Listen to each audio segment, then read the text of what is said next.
সসের কালারটা শুধু দেখুন কত সুন্দর হয়েছে, একদম নির্ভেজাল টমেটোর সস আজ আমি বাড়িতেই বানিয়ে নিলাম। রয়েছে এখনো, সেগুলোকে একটু এইভাবে ঘেঁটে দেব, এক জায়গাতেই রয়েছে, তার মানে কিন্তু সসটা পারফেক্টভাবে তৈরি হয়ে গেছে।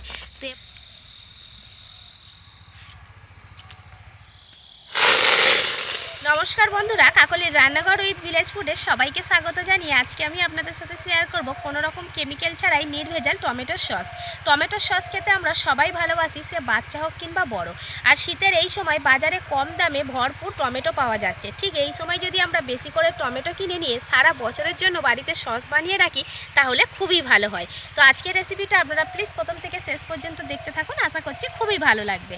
আর যে সকল বন্ধুরা এখনও পর্যন্ত নতুন তারা যদি ইউটিউব থেকে দেখেন তাহলে চ্যানেলটিকে সাবস্ক্রাইব এবং ফেসবুক পেজ থেকে দেখলে পেজটাকে ফলো করে আমার পাশে থাকবেন। তাহলে এখন রান্নাঘরে চলে যাবো আর আজকে রেসিপিটা শুরু করে ফেলবো।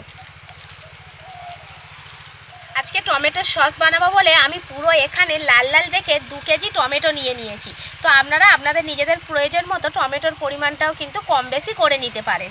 আর এখন বাজারে যত সুন্দর টমেটো পাওয়া যাচ্ছে, যেমন কম দাম তেমন সুন্দর দেখতে, একদম লাল টকটক করছে। তো সিজনের অন্যান্য সময়ে বাজারে টমেটো পাওয়া গেলেও তবে কিন্তু এত সুন্দর টমেটো পাওয়া যায় না, তখন টমেটোর দাম কিন্তু অনেক বেড়ে যায়, তখন কেনাটাও আমাদের সম্ভব হয় না। তো টমেটোর সস বানানোর জন্য যেহেতু বেশি টমেটো লাগে, সেজন্য এই সময়টাই একদম পারফেক্ট সময়। আর এই যে টমেটোগুলো আমি নিয়েছি দেখুন, টমেটোগুলো কিন্তু একদম মানে ফ্রেশ টমেটো নেবেন, মানে যাতে টমেটোর গায়ে পোকা বা টমেটোর মধ্যে কোনো পচা ভাব না থাকে, একদম সুন্দর ভালো টমেটো যেগুলো রয়েছে সেগুলো নিয়ে নেবেন। সে টমেটোর সাইজ ছোট হোক, কিন্তু টমেটোটা যেন ভালো হয়। যত ভালো টমেটো দিয়ে টমেটোর সস বানানো হবে, টমেটোর সসটা ততদিন পর্যন্ত কিন্তু ভালো থাকবে, বেশি দিন পর্যন্ত ভালো থাকবে। তো এবার আমি টমেটোর এই যে বোঁটাগুলো রয়েছে এগুলোকে ছাড়িয়ে নিচ্ছি, নিয়ে একেবারে গামলার জলের মধ্যে দিয়ে দিচ্ছি, কারণ টমেটোগুলোকে ভালো করে ধুয়ে নিতে হবে।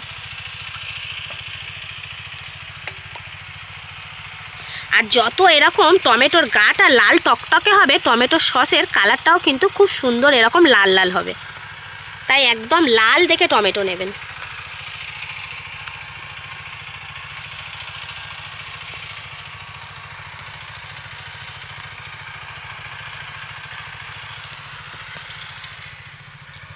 একটা একটা করে টমেটো নিয়ে এইভাবে জল দিয়ে ভালো করে ধুয়ে নিতে হবে, যেন কোনো রকম ধুলো ময়লা না লেগে থাকে, একদম পরিষ্কার করে নিতে হবে। টমেটোর মধ্যে যদি পোকা বা পচা থেকে যায় তাহলে কিন্তু সস বেশি দিন ভালো রাখতে পারবেন না।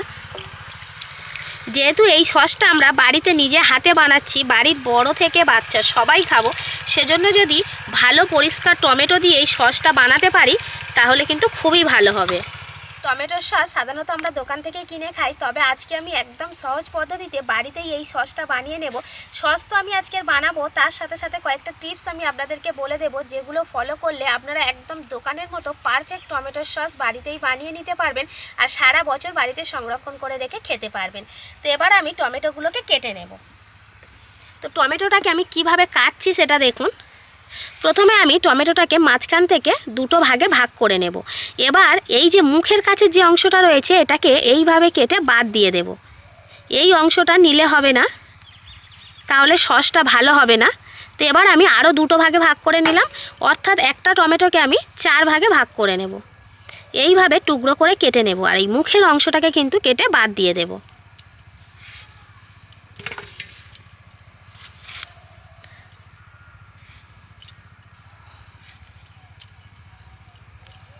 প্রতিটা টমেটো আমি এইভাবেই কেটে নেব।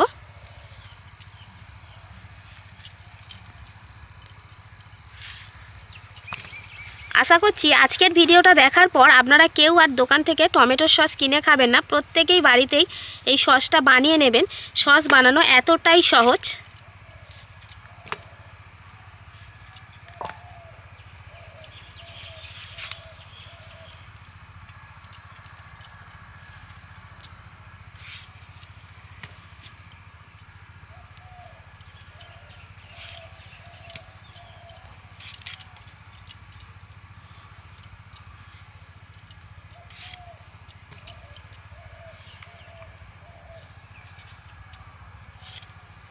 টমেটোগুলো কাটা হয়ে গেছে। এবার সসের মধ্যে যে একটা সুন্দর লাল রং থাকে সেই রংটা আনার জন্য আমি এখানে একটা ছোট সাইজের বিট নিয়েছি।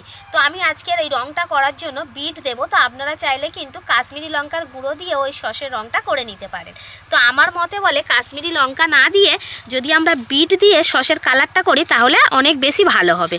তো বিটটাকেও আমি একদম ছোট্ট ছোট্ট টুকরো করে নেব, নিয়ে টমেটোর সাথে দিয়ে দিচ্ছি, যাতে টমেটোর সাথেই খুব তাড়াতাড়ি এই বিটটাও সেদ্ধ হয়ে যায়।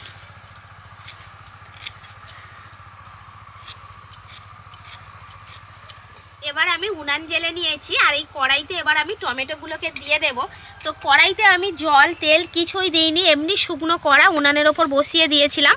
তো এবার ওই কড়াইতে আমি কেটে রাখা টমেটো আর বিটটা দিয়ে দেব। এখানে টমেটোটা সেদ্ধ করার জন্য জল দেওয়ার কোনো দরকার নেই, উল্টে কিন্তু পাকা টমেটো থেকে অনেকটাই জল বেরোবে, সেই জলেই আমার টমেটো বিট সব পুরোটাই কিন্তু ভালোভাবে সেদ্ধ হয়ে যাবে। তো পুরো টমেটোটা আমি দিয়ে দিচ্ছি। এবার প্রথমেই আমি টমেটোর মধ্যে দিয়ে দেব লবণ।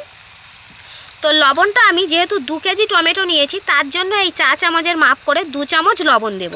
তো আপনারা এই 2 কেজি টমেটো থেকে যতটা সস বেরোবে সেই সসের মধ্যে লবণটা কী পরিমাণে চাইছেন, মানে কতটা পরিমাণে বেশি কম, সেই রকম নিজেদের মাপ মতো একটু লবণটা দিয়ে দেবেন কম বেশি করে। আর যেরকম পরিমাণে টমেটো নেবেন ঠিক সেই রকম পরিমাণে মাপ মতো লবণ দেবেন। আমি এখানে 2 চামচ দিয়ে দিচ্ছি 2 কেজির জন্য। আপনারা যদি বেশি কম করে নেন টমেটোটা, সেক্ষেত্রে লবণের পরিমাণটাও কম বেশি করে নেবেন। আর পরে কিন্তু আমি লবণ দেব না, যা লবণ দেওয়ার এই প্রথমেই দিয়ে দিতে হবে। তো এবার নেড়ে দিচ্ছি।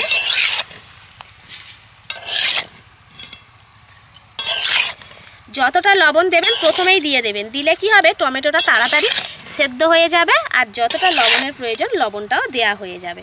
তো এবার আমি চাপা দিয়ে দেব, দিয়ে টমেটো আর বিটটাকে ভালোভাবে সেদ্ধ করে নেব। বেশ কিছুক্ষণ জাল দিয়ে নিয়েছি। এই দেখুন পাকা টমেটো থেকে কতটা পরিমাণে জল বেরিয়েছে। এই জলেই পুরো টমেটোটা সেদ্ধ হয়ে যাবে। আরও ভালো করে আমি সেদ্ধ করে নেব। একটু নেড়ে দিচ্ছি, ওপরেরগুলো নিচে করে দিচ্ছি উল্টে পাল্টে। আরও সুন্দর করে সেদ্ধ করে নেব, আরও জল বেরোবে। আবার একটু চাপা দিয়ে দেব, দিয়ে আরও কিছুক্ষণ জাল দিয়ে নেব। আরও বেশ কিছুক্ষণ জাল দিয়ে নিয়েছি। এই দেখুন আগের থেকে টমেটোটা কত সুন্দরভাবে ভালোভাবে সেদ্ধ হয়ে গেছে, একদম গলে গেছে, কত জল বেরিয়েছে। তো এবার আমি একটা ডাবু চামচ নিয়েছি, এই চামচের সাহায্যে যে টমেটোগুলো একদম গোটা গোটা রয়েছে এখনও, সেগুলোকে একটু এইভাবে ঘেঁটে দেব। আর যে বিটগুলো রয়েছে সেগুলো টমেটোর সাথে এইভাবে একটু করে ঘেঁটে দেব। তো টমেটোটা একদম পুরোপুরি ভালোভাবে সেদ্ধ হয়ে যাওয়ার পর তারপরেই এইভাবে ঘাঁটবেন, দেখবেন কত তাড়াতাড়ি পুরো টমেটোটা গলে যায়।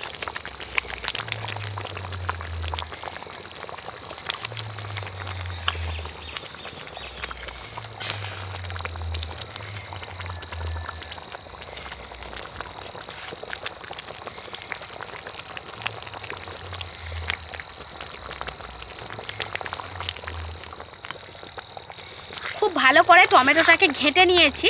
এবার আমি কড়াটা নিচে নামিয়ে নেব।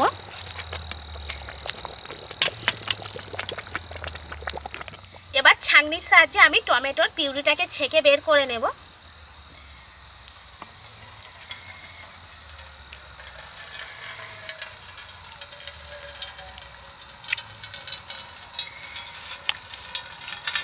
এইভাবে ছাঁকনিটা ছেঁকে নিলে কি হবে, টমেটোর আসল পিউরিটা নিচে পড়ে যাবে, আর ওপরে টমেটোর বা বিটের যে খোসা ছিবড়ে দানা রয়েছে সেগুলো থেকে যাবে।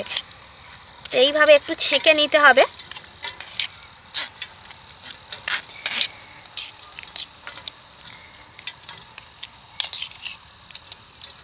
চেপে চেপে আমি টমেটোর পিউরিটাকে বের করে নেব, আর এই যে খোসা ছিবড়েটা রয়েছে এটাকে ফেলে দেব। আর বেরোচ্ছে না, এবারে শুধু খোসা ছিবড়ার দানাটাই রয়েছে। তো এবার এটাকে আমি ফেলে দেব।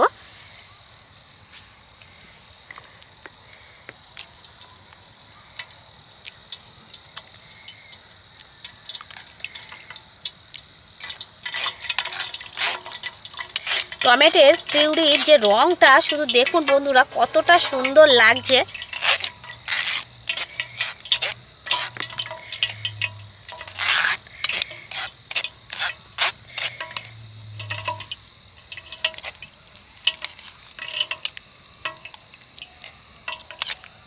তো বন্ধুরা, আমরা দোকান থেকে যে টমেটোর সসটা কিনে খাই তাতে কিন্তু অনেক রকমের ভেজাল মেশানো থাকে, কেমিক্যাল দেয়া হয়। তো আমরা আজকের যে বাড়িতে টমেটোর সসটা বানাচ্ছি একদম নির্ভেজাল, কোনো রকম ভেজাল বা কেমিক্যাল কিছুই মেশাবো না।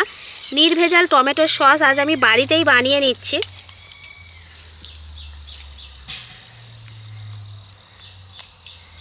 টমেটোর সস খেতে আমরা প্রত্যেকেই ভালোবাসি। তো আমরা বাড়ির বড়রা তো খাবো, সাথে সাথে বাচ্চারাও খাবে। তাই এইভাবে যদি টমেটোর সসটা আমরা বানিয়ে নিই তাহলে সবার জন্য খুবই উপকার হবে। 2 কেজি টমেটো থেকে বেশ অনেকটা পরিমাণে টমেটোর পিউরি বেরিয়েছে।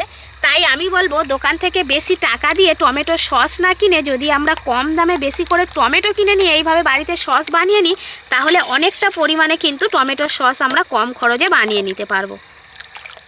আবারও আমি কড়া ধুয়ে পরিষ্কার করে নিয়েছি আর এদিকে উনানও জেলে নিয়েছি। এবার যে টমেটোর পিউরিটা বেরিয়েছে সেটা কড়াইতে দিয়ে দেব।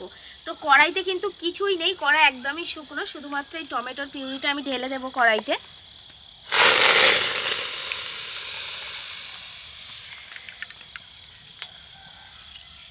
এবার এর মধ্যে আমি মিষ্টির জন্য দিয়ে দেব চিনি। তো এই যে বাটিটা নিয়েছি এই বাটির মাপ করে 1 বাটি চিনি নিয়েছি। তো আপনারা সসের মধ্যে কতটা মিষ্টি খেতে পছন্দ করবেন সেই পরিমাণ মতো একটু চিনির পরিমাণটা কম বেশি করে দিতে পারেন। আমাদের বাড়িতে যেহেতু আমার ছেলে কৃষিব রয়েছে, ও ছোটো, ও একটু মানে সসের মধ্যে মিষ্টি পছন্দ করে, সেজন্য আমি মিষ্টিটা একটু বেশি করে দিলাম। এবার চিনিটা খুব সুন্দর করে মিশিয়ে নেব আর জাল দিয়ে দিয়ে এই যে চিনি দেওয়ার পর যে জল একটা ভাব বেরোবে কিংবা এই যে এখন যে টমেটোর পিউরির মধ্যে জলীয় ভাব রয়েছে এটাকে কিন্তু শুকিয়ে নিতে হবে, নিয়ে অনেকটা ঘন করে নিতে হবে। টমেটোর সসটা ফুটছে, এই সময় আমি তেঁতুলের পাল্প দিয়ে দেব। তো একটা ছাঁকনি নিয়েছি, ছাঁকনির সাহায্যে 4 চামচের মতো তেঁতুলের পাল্প এইভাবে দিয়ে দেব। কালো তেঁতুল আগে থেকেই আমি জল দিয়ে ভিজিয়ে রেখেছিলাম।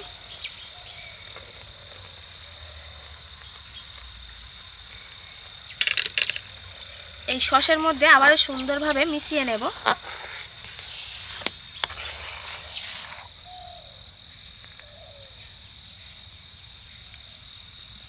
জাল দিয়ে দিয়ে সসটাকে আমি অনেকটাই ঘন করে নিয়েছি। এই দেখুন কতটা ঘন হয়ে গেছে, কালারটা দেখুন কত সুন্দরভাবে আছে। তো এবার এই সময় আমি 2 চিপি ভিনিগার দিয়ে দেব। যদি আপনারা ভিনিগার না দেন সেক্ষেত্রে কিন্তু সসটা ওই 3 থেকে 4 মাসের জন্য ভালো থাকবে। আর যদি সসটাকে সারা বছরের জন্য রাখতে চান সেক্ষেত্রে একটু ভিনিগার দিয়ে দেবেন। 2 চিপি ভিনিগার দিয়ে দিলাম, এতে করে সসটা কিন্তু পুরো 1 বছর ভালো থাকবে। আর যদি ভিনিগার না দেন সেক্ষেত্রে সসটাকে তাড়াতাড়ি খেয়ে নিতে হবে। তো আরেকটু ভালো করে মিশিয়ে নিচ্ছি। ভিনিগারটা এই সসের মধ্যে দিয়ে আরেকটু নেড়ে নেব, কারণ যত ঘন করব ততই ভালো হবে।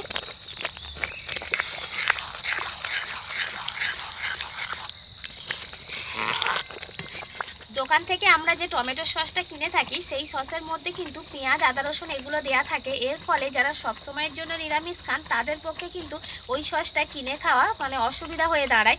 আর আজকের আমি একদম নিরামিষ পদ্ধতিতে যেভাবে এই সসটা বানাচ্ছি আপনারা খুব সহজভাবে এই সসটা বাড়িতে বানিয়ে নিতে পারবেন। আর যে কোনো নিরামিষ দিনে কিংবা যারা সব সময়ের জন্য নিরামিষ খায় সবাই এই সসটা খেতে পারবেন। আবার চাইলেই আপনারা পেঁয়াজ, আদা, রসুন দিয়েও সসটা বানিয়ে নিতে পারেন। নির্ভেজাল টমেটোর সস আমার একদম রেডি। এবার এই সসটা কতটা পারফেক্ট হয়েছে কিংবা মানে কতটা ঘন বা কতটা পাতলা রাখবেন সেটা জানবেন কিভাবে, তার জন্য একটা ছোট্ট টিপস আমি আপনাদেরকে বলে দিচ্ছি। এখান থেকে অল্প একটু সস নিয়ে একটা প্লেটের মধ্যে এইভাবে দিয়ে দেবেন, সে থালা হোক কিংবা প্লেট, তার উপরে এইভাবে মাঝখান বরাবর দিয়ে দেবেন। দিয়ে এইভাবে প্লেটটাকে নাড়াবেন। যদি দেখেন যে একদম জলের মতো আর কি পাতলা অবস্থা এইভাবে গড়িয়ে চলে যাচ্ছে তাহলে জানবেন এখনও বাকি রয়েছে, আরও ঘন করতে হবে।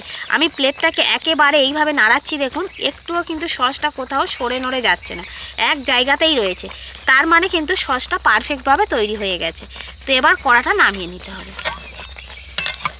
সবশেষে এটা একবার একটু করে নেবেন। সসটাকে আমি খুব ভালো করে ঠান্ডা করে নিয়েছি। এবার একটা বয়ামে করে ভরে নেব। আর সসটাকে সুন্দরভাবে রাখার জন্য একটা কিন্তু কাঁচের বয়াম নিতে হবে। কাঁচের বয়ামে করে যদি সসটা রাখেন তাহলে কিন্তু সারা বছর ভালো থাকবে। তো বয়ামটাকে ধুয়ে সুন্দর করে মুছে নেবেন যাতে এক ফোঁটাও জল না লেগে থাকে। তো আমিও একটা কাঁচের বয়াম নিয়ে নিয়েছি, এর মধ্যে এবার সসটাকে ভরে নেব। সসের কালারটা শুধু দেখুন কত সুন্দর হয়েছে।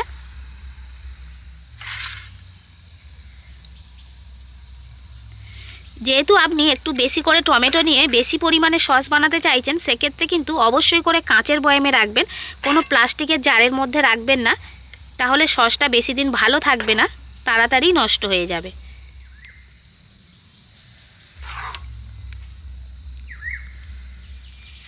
বয়ামটা ভরে নিয়েছি, এবার ভালো করে ঢাকা দিয়ে দেব। কাঁচের বয়ামে টমেটোর সসটা রাখলেও এই কাঁচের বয়ামটা কিন্তু আপনাকে রাখতে হবে নর্মাল ফ্রিজের মধ্যে। তো আপনারা যদি ফ্রিজ ছাড়া এমনি অবস্থাতে রেখে দেন, মানে বাড়ির যে কোনো জায়গাতে, তাহলে কিন্তু এটা 4 থেকে 5 মাস পর্যন্ত ভালো থাকবে, তারপরে কিন্তু এমনি আস্তে আস্তেই নষ্ট হয়ে যাবে। তো আপনাদের কিন্তু তাড়াতাড়ি খেয়ে নিতে হবে। আর যদি মনে করেন যে এটা সারা বছরের জন্য সংরক্ষণ করে রেখে দেবো, তাহলে কিন্তু অবশ্যই করে নর্মাল ফ্রিজে রাখবেন, দেখবেন সারা বছর ভালো থাকবে, আর কিছুই করতে হবে। তাহলে বন্ধুরা, আমার আজকের এই সহজ পদ্ধতিতে টমেটোর সসের রেসিপিটা আপনাদের কেমন লাগলো সেটা কিন্তু অবশ্যই কমেন্ট করে জানাবেন। আর ভালো লাগলে লাইক, কমেন্ট, শেয়ার, সাবস্ক্রাইব এবং ফলো করে আমার পাশে থাকবেন। আর আমার নিত্য নতুন রেসিপিগুলো এইভাবেই দেখতে থাকবেন। তাহলে আজকের মতো এখানেই শেষ করছি। সবাই ভালো থাকবেন, সুস্থ থাকবেন, দেখা হবে অন্য একটা রেসিপিতে।